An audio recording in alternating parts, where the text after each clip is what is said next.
Kisah dimulai dengan menampilkan seorang kolonel bernama Winter yang sedang bertugas menjadi kepala penjara pada sebuah penjara militer. Kemudian bawahannya memberitahu bahwa ada seorang jenderal yang sudah menjadi tahanan akan dipindahkan ke penjara tersebut. Mendengar hal itu, Winter menjadi sangat senang karena hal itu merupakan sebuah kebanggaan tersendiri bagi Winter, karena dia bisa menyambut secara langsung kedatangan sang jenderal yang sangat disegani di Amerika Serikat. Rupanya kedatangan sang jenderal telah menyebar hampir ke seluruh tahanan, termasuk seorang pria mantan tentara bernama Yates yang kini ditahan di lapas tersebut dan menjadi bandar judi di sana. Tak lama kemudian, orang yang mereka tunggu telah datang, yaitu Letnan Jenderal Irwin. Irwin dijatuhi hukuman 10 tahun penjara karena dia tidak mematuhi perintah presiden dengan mengirim pasukan ke Burundi untuk menyelesaikan misi yang mengakibatkan 8 tentara tewas. Winter yang kagum kepada Irwin berniat meminta Irwin untuk menandatangani salah satu buku perangnya. Ketika Winter hendak mengambil buku miliknya, Irwin berbincang sedikit dengan salah satu sipir penjara di sana, dan ketika dia melihat koleksi perang milik Winter, Irwin berfokus pada selongsong peluru dan berkata bahwa orang yang pernah berperang tidak akan pernah mengoleksi benda seperti itu, karena itu hanya akan membuat mereka mengingat penderitaan yang mereka alami selama perang. Winter yang tanpa sengaja mendengar perkataan itu pun merasa tersinggung dan mengurungkan niatnya untuk meminta tanda tangan sang jenderal. Saat Irwin akan bergegas keluar dari ruangan, tiba-tiba ada seorang tahanan bernama Aguilar yang tiba-tiba saja memberikan hormat kepada sang jenderal. Winter yang melihat itu langsung kesal dan melarang Aguilar memberikan hormat karena Irwin bukan lagi seorang jenderal melainkan seorang tahanan. Saluting amongst prisoners is prohibited. Keesokan harinya, para tahanan berada di lapangan untuk melakukan kegiatan. Tiba-tiba terjadi sebuah pertengkaran yang mengakibatkan sebuah kerusuhan. Irwin hanya terdiam di pinggir lapangan dan menyaksikan para tahanan yang sedang bertengkar. Para sipir di sana mencoba menertibkan keadaan dengan menyalakan alarm dan menembak narapidana yang memulai kerusuhan menggunakan peluru karet. Saat jam makan siang, Irwin dihampiri oleh para napi yang mengadukan kekejaman Winter dan para sipir, termasuk beberapa narapidana yang meninggal akibat tembakan peluru karet. Mereka berharap Irwin bisa meneruskan keluhan mereka kepada kenalan-kenalannya di pemerintahan untuk mengambil sikap terhadap perlakuan Winter dan anak buahnya. Namun Irwin tidak terlalu peduli dan dia hanya ingin menjalani hukuman tanpa harus terlibat apapun di dalam penjara. I've led real soldiers in more difficult situations than this, but you're not real soldiers anymore. Kemudian Irwin yang sedang berada di dalam sel dihampiri oleh Aguilar yang lagi-lagi memberikan rasa hormat kepadanya karena dia tidak bisa menyembunyikan kekagumannya kepada sang veteran perang paling terkenal di Amerika Serikat ini. Irwin dan Aguilar kemudian berbincang singkat tentang sikap hormat dalam dunia militer, dan tanpa mereka sadari, Winter mengawasinya dari kejauhan. Rasa hormat Aguilar kepada Irwin membuat Winter menjadi takut narapidana lain akan lebih menghormati Irwin sebagai sesama narapidana daripada dirinya yang menjadi seorang kepala penjara. Oleh karena itu, Winter membuat Aguilar harus menerima sebuah siksaan dengan hormat sepanjang malam agar narapidana lain bisa mengerti akibat dari perbuatan mereka. Walaupun hujan sedang turun deras, Winter tidak memberikan sebuah keringanan kepada Aguilar sehingga Irwin menghampiri Aguilar untuk berteduh. Karena tindakannya itu, Irwin harus menerima sebuah pukulan dari penjaga penjara atas perintah Winter.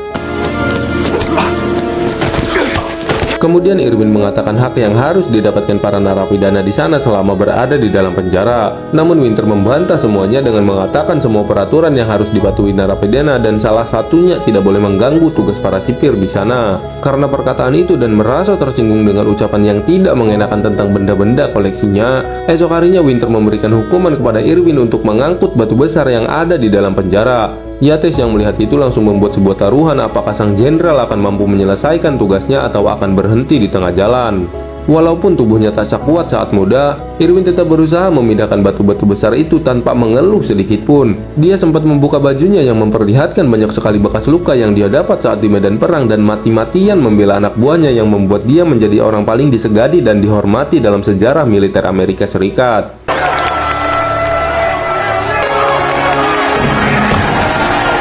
Saat kembali ke dalam sel tahanan, Irwin menerima sebuah kehormatan dari para narapidana di sana yang merasa kagum dan menyambut Irwin dengan mengetuk pintu sel. Para narapidana menganggap keseriusan Irwin dalam menjalani tugas adalah hal yang hanya dimiliki oleh seorang pejuang sejati. Yates kemudian menemui Irwin dan memberikan banyak sekali rokok untuk sebuah hadiah karena dirinya memenangkan sebuah taruhan. Namun karena Irwin tidak merokok, dia memerintahkan Aguilar membawa rokok itu dan membagikannya kepada para tahanan di sana. Di sini kita mengetahui bahwa Irwin mengenal ayah Yates yang merupakan bawahannya. Dia bercerita tentang ayahnya yang mampu membangkitkan semangat saat terkepung di wilayah musuh dan hanya memiliki sedikit peluang untuk bertahan. Irwin juga menegaskan bahwa bawahannya sudah seperti keluarga sendiri dan harus bisa diselamatkan hidup-hidup bagaimanapun caranya. You know, my father said you kept him alive in Hanoi. The only thing that kept me from answering those prayers. Esoknya, Irwin mendatangi para tahanan yang membangun sebuah tembok atas perintah Winter agar mereka tidak bermalas-malasan. Kemudian Irwin meminta Aguilar memberitahu para narapidana di sana untuk membangun tembok yang kokoh karena rupanya Aguilar pernah bercerita kepada Irwin bahwa dia adalah anak dari tukang batu yang sangat terampil. Merasa mendapatkan sebuah misi, Aguilar segera mengajari semua tahanan untuk membangun sebuah tembok kokoh bersama.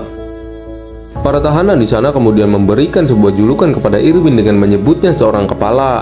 Lalu Winter yang merasa iri dengan julukan yang diberikan para tahanan kepada Irwin segera memerintahkan para sipir untuk menghancurkan tembok yang telah mereka bangun.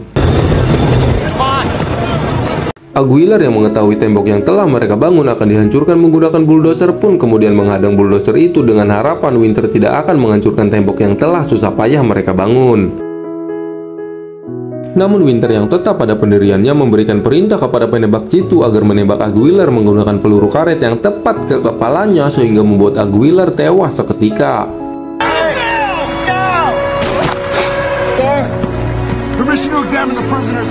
Setelah tembok itu hancur, Irwin dan para tahanan di sana memberikan penghormatan terakhir kepada Aguilar dengan penghormatan yang sama seperti kepada tentara yang telah gugur di medan pertempuran.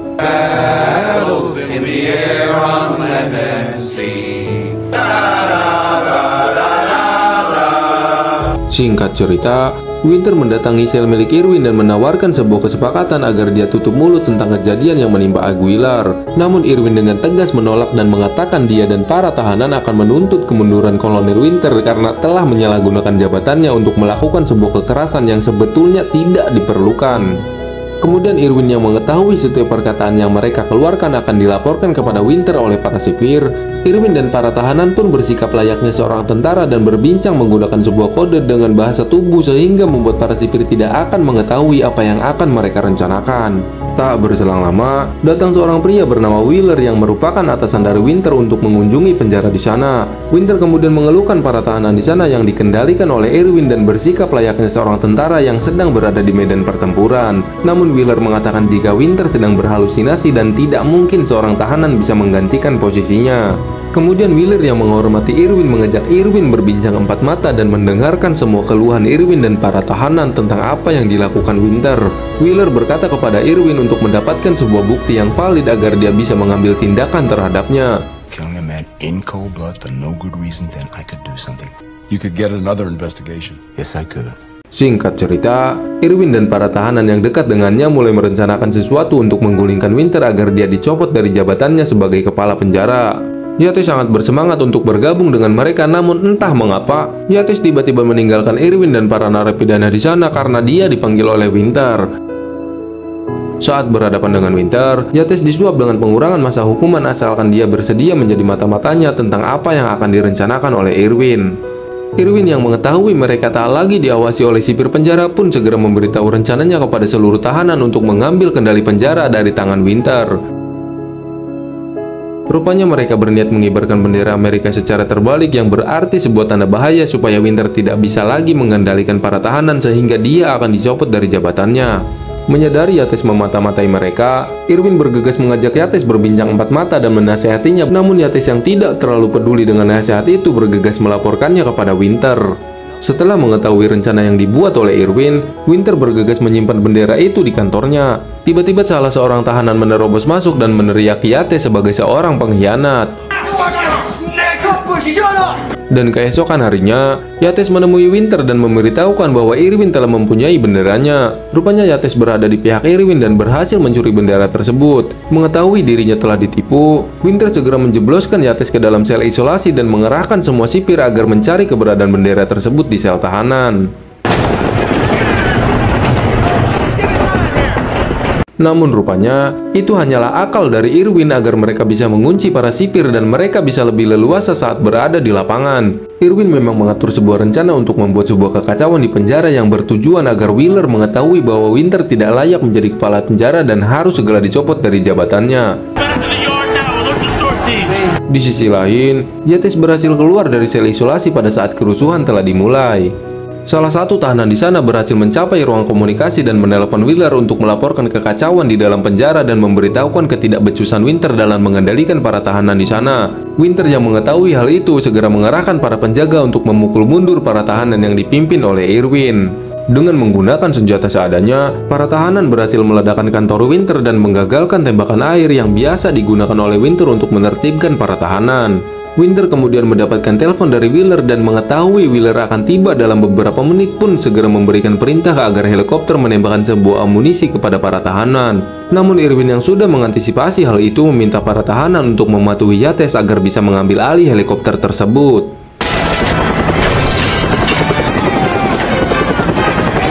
Setelah berhasil mengambil kendali helikopter itu, Yates membalaskan dendam Aguilar dengan membunuh penembak jitu yang telah menggugurkan salah satu temannya itu dengan menabrakkan helikopter ke tower penjaga dan meledakkan tower tersebut. Winter kemudian turun tangan dan memerintahkan para pasukannya untuk mengepung para tahanan dan berkata pada Irwin bahwa sipir penjara boleh menggunakan amunisi mematikan kepada para tahanan saat dalam keadaan darurat. Lalu Winter memberikan sebuah perintah kepada para tahanan untuk melakukan tiarap. Namun mereka mengabaikannya sehingga Winter memperingatkan bahwa pasukannya yang mengepung mereka akan menembak menggunakan amunisi mematikan jika mereka tidak menurut.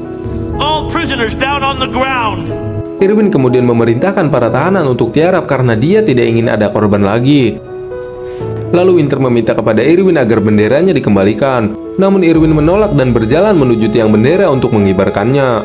Mengetahui hal itu, Winter segera memerintahkan pasukannya untuk menembak Irwin, namun tak ada satupun yang mematuhinya termasuk tangan kanannya sendiri. Sehingga Winter mengambil tindakan dengan menembak punggung Irwin saat dia sedang mengibarkan bendera.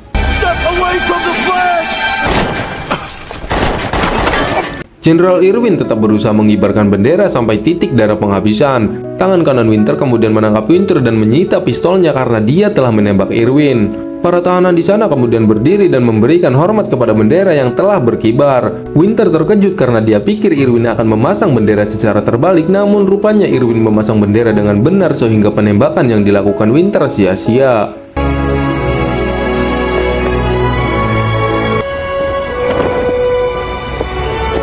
Kemudian Shin memperlihatkan sebuah bendera berkibar di atas penjara ketika Wheeler tiba dan segera memborgol Winter karena telah melakukan kekacauan.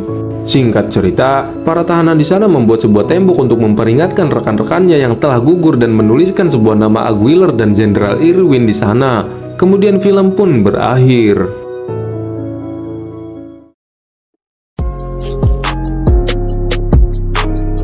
Gimana? Semoga film ini bisa membuat kalian berpikir dua kali dalam membuat sebuah keputusan apapun. Karena sebuah keputusan sekecil apapun akan berdampak pada masa depan yang akan kalian hadapi. Semoga kalian terhibur dan jangan lupa untuk tetap makan walaupun memang gak ada yang ngingetin. Ya udah atuh, sekian dari saya dan ciao.